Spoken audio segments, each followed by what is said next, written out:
y avait une fois un paysan nommé Tourteau. Ayant porté une charge de bois chez un docteur, la table était servie, et il remarqua les mets choisis et les vins fins dont se régalait celui-ci, et demanda, en ouvrant de grands yeux, Est-ce que je pourrais devenir docteur, moi aussi? Mais oui, ce n'est pas bien difficile. répondit le savant. On y arrive assez vite. Il faut d'abord que tu t'achètes un abécédaire.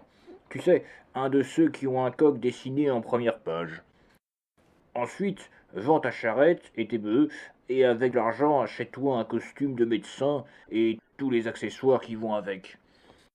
Troisièmement, fais peindre une enseigne avec les mots « Je suis le docteur universel » et cloue-la au-dessus de ta porte. Le paysan exécuta ces instructions à la lettre. À peine exerçait-il son nouvel état qu'une somme d'argent fut volée à un riche seigneur du pays. Ce seigneur fait mettre les chevaux à sa voiture et vient demander à notre homme « On m'a parlé d'un docteur universel qui habite ce village et qui pourrait me résoudre une affaire. Est-ce toi? C'est moi, monseigneur. Alors viens avec moi. J'ai besoin que tu retrouves une somme d'argent qui m'a été volée. » Oui, bien sûr, mais il faut que Margot, ma femme, vienne avec moi. Le seigneur y consentit et les emmena tous deux dans sa voiture. Lorsqu'on arriva au château, la table était servie, le docteur fut invité à y prendre place. Oui, si Margot s'assoit avec moi. Et les voilà tous deux attablés.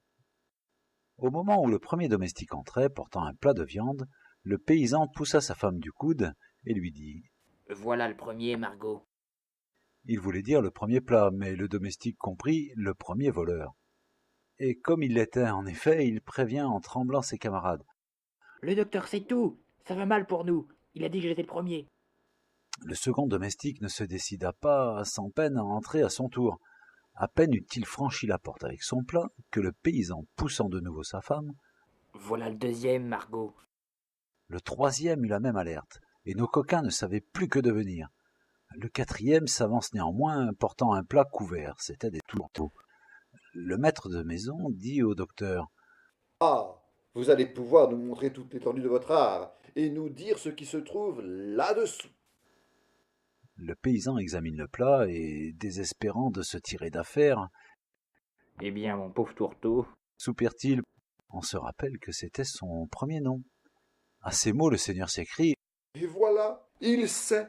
Et il sait aussi sûrement qui a l'argent. » Aussitôt le domestique, éperdu, fait signe au docteur de sortir avec lui. Les 4 fripons lui avouent qu'ils ont dérobé l'argent, mais qu'ils sont prêts à le rendre et à lui donner une forte somme s'il jure de ne point les trahir. Puis ils le conduisent à l'endroit où est caché le trésor.